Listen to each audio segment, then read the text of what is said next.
Give. तो present tense में लिखना है, क्योंकि हमने कहा कि हमारा जो सबकॉन्शियस माइंड है वो रियल और इमेजिनरी चीजों में डिफ्रेंशिएट नहीं कर पाता। उसके लिए जो भी आप कहेंगे वो मनोमन उसको तस्लीम कर लेता है, मान लेता है। तो हम अपनी जो स्टोरी है उसको प्रेजेंट टेंस में लिखेंगे और ऐसे करेंगे जिस तरह ऑलरेडी हम वो हमारी लाइफ में वो सब कुछ हो रहा है। ठीक है।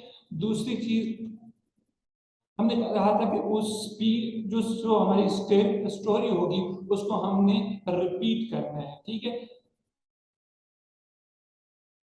रिपीट करना है। और जब हम रिपीटेडली उसको अपने मतलब स्टोरी को हम रात को या सुबह दिन में कम से कम 2 दफा या इससे ज्यादा टाइम भी हो सकता है, तो उस अपनी स्टोरी को हम पढ़ना शुरू करते हैं। सुबह उठते हैं उस वक्त, क्योंकि हमारी माइंड की फ्रीक्वेंसी बिल्कुल लो लेवल पे होती है और वो इजीली चीजों को एक्सेप्ट कर रहा होता है। ठीक है, हमारा जो सबकॉन्शियस माइंड है, क्योंकि हमारी जब फ्रीक्वेंसी लो होती है तो उस टाइम पे वो इजीली जो भी सजेशन या जो भी बात हम अपने सबकॉन्शियस माइंड को बता रहे होते हैं वो इजीली उसको एक्सेप्ट कर लेता है। अब क्या है, हमने उस स्टोरी को रिपीट करना है morning and before we sleep. क्यों, जब हम सोने की तरफ जा रहे होते हैं हम गुनूदगी सी हालत में होते हैं और उस वक्त हमारी जो माइंड की फ्रीक्वेंसी वो बिल्कुल लो होती है। ठीक है, और जब जितनी हमारी फ्रीक्वेंसी लो होगी, नॉर्मली अल्फा स्टेट पे होती है, तो अल्फा स्टेट पे हमारी जो फ्रीक्वेंसी होती है उसमें हम माइंड को जो सजेशन देते हैं वो जो नॉर्मल हमारी स्टेज है उसके मुकाबले में वो उसको ज्यादा एक्सेप्ट करता है। तो रिपीटेडली हम उसको उस स्टोरी को हम पढ़ेंगे। जब हम रिपीटेडली अपनी उस स्टोरी को पढ़ रहे होंगे तो वो क्या होगा, हमारी इंटरनल रियलिटी बन जाएगी। जब हमारी इंटरनल रियलिटी वो बन जाएगी तो हमारी एक्सटर्नल जो एनवायरनमेंट है उसमें एक वैक्यूम पैदा हो जाएगा। ठीक है, हमारी एक्सटर्नल जो एनवायरनमेंट है उसमें जो है हमारी फिजिकल एग्जिस्टेंस जो है ना उसमें क्या होगा, वैक्यूम पैदा होगा।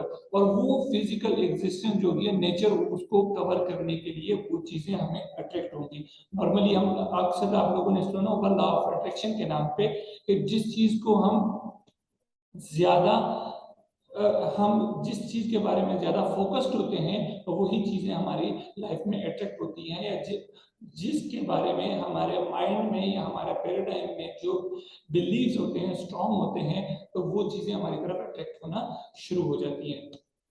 फिर हमने कहा कि जब हमारा इंटरनली हम शिफ्ट हो जाएंगे डेफिनेटली हमारे एक्सटर्नली जो हो गया हमारा वो जो वैक्यूम पैदा होगा उसकी वजह से वही चीजें हमारी लाइफ में अट्रैक्ट होना शुरू हो जाएंगी। फिर हमने कहा कि जो स्टोरी हम क्रिएट करेंगे उसमें हम कैसे मतलब उसमें जो हमने प्रिकॉशंस लेने हैं, क्या कुछ हमने उसमें करना है। मतलब हम अपने आप को इस तरह महसूस करें कि हम रियली वही कुछ हैं जो हम लिख रहे हैं। ठीक है, whatsoever we write in our story we should behave like that। ठीक है, फोकस रखें कि जो अल्लाह की तरफ से आपके ऊपर ब्लेसिंग्स हैं उनके ऊपर फोकस रखें और उनको कंसिडर पहले करें कि जो जो चीजें हमारे पास हैं उसके ऊपर। क्योंकि देखिए जिस चीज के ऊपर हम अपनी लाइफ में फोकस्ड होते हैं वही चीजें हमारी लाइफ में इंक्रीज होना शुरू हो जाती हैं।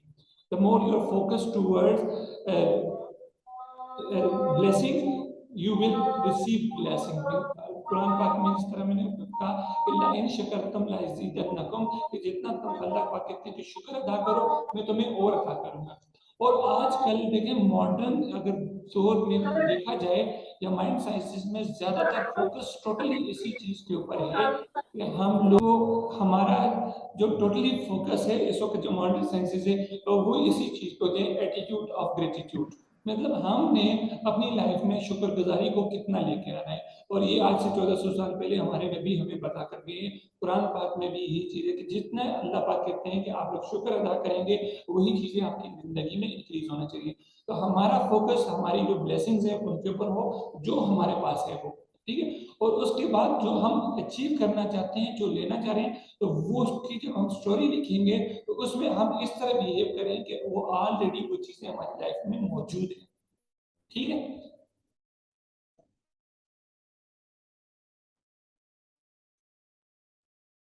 और इसमें कोई लिमिट नहीं है। ठीक है, जितनी हमारी सोच है हम उतनी ही लिमिट उसमें रख सकते हैं, कोई अपर लिमिट इसमें नहीं है।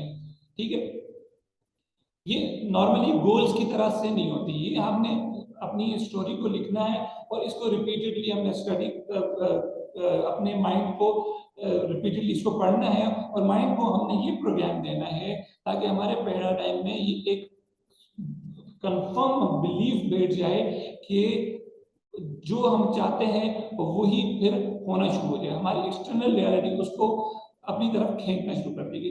लेकिन नॉर्मली बहुत सारे लोगों के साथ इस तरह होता है कि कभी कभार किसी चीज के बारे में वो सोचते हैं कि फर्स्ट करें भूख लगी है और कुछ वो खाना चाहते हैं और कोई रिसोर्सेज उस वक्त मौजूद नहीं है, ठीक है। सपोज किसी को चावल खाने को दिल कर रहा है और उस वक्त वहां पर कोई रिसोर्सेज मौजूद नहीं है, लेकिन ऐसा बहुत सारे लोगों के साथ हुआ होगा कि अचानक दरवाजे पे दस्तक होती है और बाहर से कोई उस तरह की चीज लेकर आता है, क्योंकि हमारा वो जो हमारी थॉट है वो इतनी कनेक्टेड होती है, ठीक है। अल्लाह पाक उसको डायरेक्ट हमारे लिए बंदोबस्त करना शुरू कर देते हैं।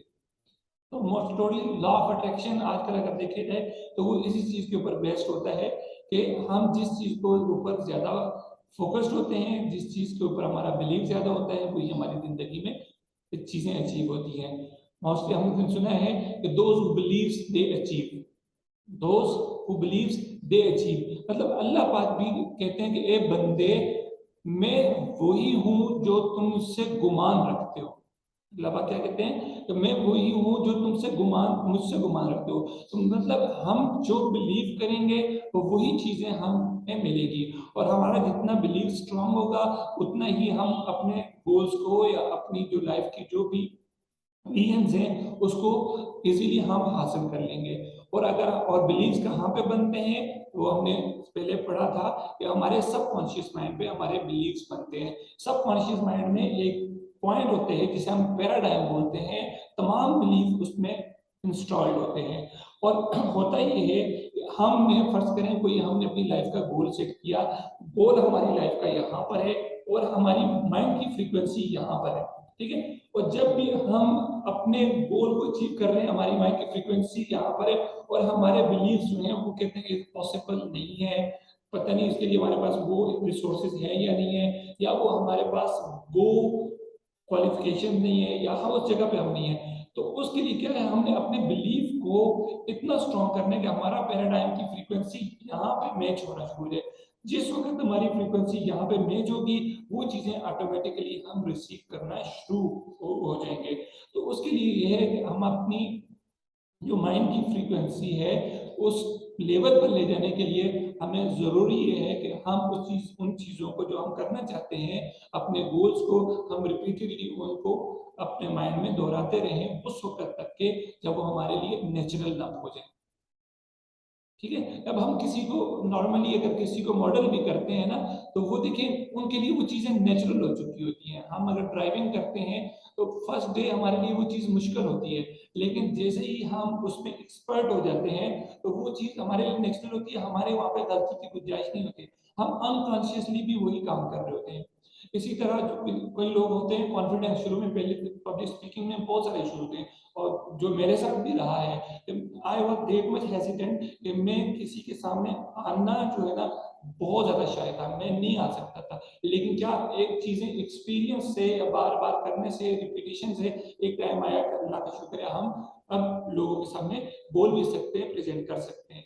और इसी तरह अगर हम किसी को मॉडल करते हैं तो वो लोग आप देखें कि वो उन चीजों में वो फ्रीक्वेंट हो चुके होते हैं, वो रिपीटेडली वो चीजें कर रहे होते हैं और उनका जो पैराडाइम है उन चीजों को एक्सेप्ट कर चुका होता है और उनके लिए वो चीजें नेचुरल हो चुकी होती हैं। जब वो नेचुरल होती हैं तो वो आसानी से वो चीजें कर पाते हैं। इसी वजह से जब हमारे गोल्स को हम रिपीटेडली अपने माइंड में बार बार दोहराते रहेंगे तो क्या होगा, एक टाइम आएगा हमारे गोल्स हमें वो नेचुरल लगने लगेंगे।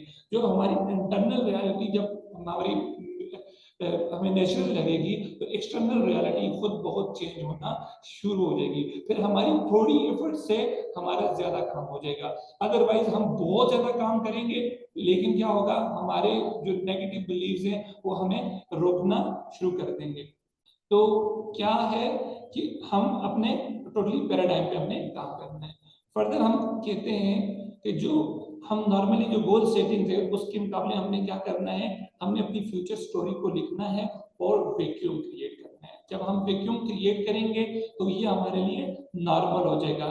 जो हमने एक फार्मूला पढ़ा था ना, बी, डू एंड हैव, ठीक है, तो ये नॉर्मली इसी फार्मूले के ऊपर काम करेगा कि जो चीजें हम चाहेंगे वो ऑटोमेटिकली हम इंटरनली हमारी जब रियलिटी चेंज हो जाएगी तो वो चीजें हासिल करना हम थोड़े एक्शन के साथ हमारे लिए इजी हो जाएगी।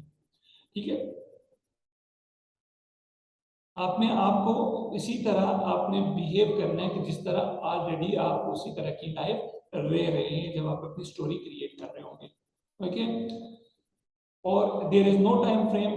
ठीक है, आप टाइम लें, ज्यादा टाइम लेना चाहते हैं तो लें, लेकिन फोकस्ड रहें, इसके ऊपर आप काम करें। नॉर्मली देखें, मैंने खुद इसके ऊपर कम 2-3 महीने अपने ऊपर लिए, ठीक है, दैट डजंट मैटर, लेकिन ये कि अभी ये रिफाइंड फॉर्म में आप लोगों के पास जो चीजें आ रही है ये रिफाइंड फॉर्म में, आप इसको कम टाइम में आप कर सकते हैं। कोशिश करें कि हमारे जो नेक्स्ट सेशन है उससे पहले पहले आप लोग अपनी स्टोरी के ऊपर काम करें और वो आप अपनी स्टोरी लिख लें। ठीक है, और अपने आप को ये बिलीव कराएं। देखें, पॉसिबिलिटीज, हम जब भी हम सेटल होते हैं ना, हमारे माइंड में थोड़ा सा बिलीव होता है, पता नहीं ये पॉसिबल है या नहीं है, ये चीज होगी या नहीं होगी, तो क्या होगा, हमारा बिलीव वहां पे कमजोर होगा। जब बिलीव कमजोर पड़ जाएगा तो वो चीजें हासिल करना हमारे लिए बहुत ही मुश्किल हो जाएंगी। तो अपने बिलीव को बिलीव करें अपने ऊपर और अल्लाह के ऊपर के जो भी हम चाहते हैं वो पॉसिबल है और वो मिल सकता है। दुनिया में किसी एक इंसान को अगर एक चीज हुई है, उसने की है, तो हर कोई कर सकता है।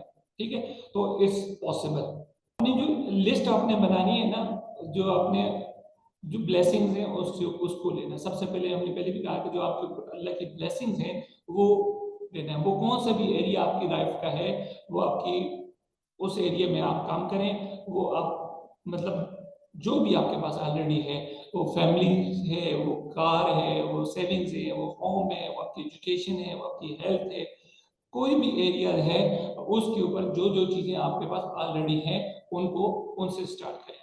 ठीक है, जो आपने हमने लास्ट सेशन में जो चीजें की थी कि जो चीजें आप अपनी लाइफ में करना चाहते हैं और जो टॉप 5 है फ्रॉम 25 थिंग्स, तो उस लिस्ट को एलिब्रेट कर लें अपनी स्टोरी में।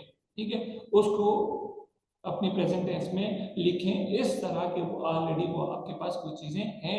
और वो किस तरह, फॉर सपोज अगर आपकी प्रायोरिटी में वो था कि कार है, तो वो कार कैसी है, वो किस कलर की है, उसका स्टीयरिंग कैसा है, उसका इंटीरियर कैसा है, उसकी माइलेज कैसी है, वो कौन सी कंपनी की है। ठीक है, तो उसको इन डेप्थ आप थोड़ा सा अपनी स्टोरी में लें और साथ में उसको फील करें कि वो एक्चुअली आपके पास वो है। ठीक है, begin right with one sentence, एक सेंटेंस से शुरू करें। पॉजिटिव स्टेटमेंट्स आपने लिखनी है। ये नहीं कि मैं ये नहीं, मतलब मैं फर्स्ट में आप कॉन्फिडेंट बनना चाहते हैं तो मैं ऐसा नहीं, या सेहतमंद रहना चाहते हैं तो ऐसा नहीं लिखना कि मैं बीमार नहीं होना चाहता, या मैं बीमार नहीं हूँ, या मैं जो ना शाय नहीं हूँ। ठीक है, अब आपने क्या किया, पॉजिटिव, उसके अपोजिट आपने उन चीजों को लिखना है कि पॉजिटिव स्टेटमेंट्स में लिखना है टोटली।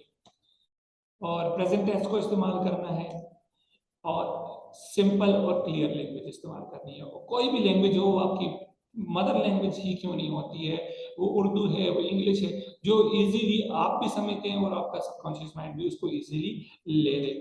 ठीक है, और जो भी लिखना है with in your own control लिखना है। ऐसा नहीं है कि मुझे फलां ने गिफ्ट किया है या इस तरह, वो नहीं, वो मेरे अपने कंट्रोल में, मतलब जिस तरह है कि मेरे पास कार है, ठीक है, तो इस तरह लिखना है अपने, इंस्टेड ऑफ के मेरे भाई ने मुझे कार दी है। ठीक है, और आपने अपने लिए लिखना है, किसी और के लिए नहीं लिखना। ठीक है, मतलब आपका टोटल फोकस, क्यों कि आपका बिलीव है आप उसको चेंज कर सकते हैं। हम दुनिया को नहीं बदल सकते, हम दूसरों को नहीं बदल सकते, हम अपने आप को बदल सकते हैं और अपने लिए ही हमें काम करना है। ठीक है, उसकी कुछ एग्जांपल्स, प्रेजेंट टेंस में अगर आपने लिखना है I earn X amount or more each month from my business. ठीक है, आप अगर अपने बिजनेस में हैं तो आप इस तरह लिख सकते हो उसको। ठीक है, I am so happy my yearly income has turn into my monthly income, आप तो इस तरह लिख सकते हैं, या इसके साथ I am so happy and grateful now that my yearly income has turned into monthly income. Yeah, I am so happy and grateful now that I am earning over that much amount of money from multiple source of income. Yeah, I am so happy and grateful now that I am earning this much amount of money from that particular business or that particular activities, whatsoever you want to write in present tense. I am a very successful and profitable business person. Right in present tense. Okay, we have a large home. Suppose if you want to have how I have a large home, my and right be think about that house that you are already having it, that much this house, and imagine the picture in your mind. That house, what is the color of the door of the house, what is the interior of that house, where it is located, where is your house is located, with okay, how, which society you are living, whatsoever you are writing, write in present tense. Okay, we live in peace, I'm healthy and I'm strong. My line is I pray 5 times a day with Jamaat. Okay? I recite Holy Quran every day with translation. I drive a brand new model of that car. Suppose Honda hai, Suzuki hai, Toyota hai, whatsoever you want to write in present tense.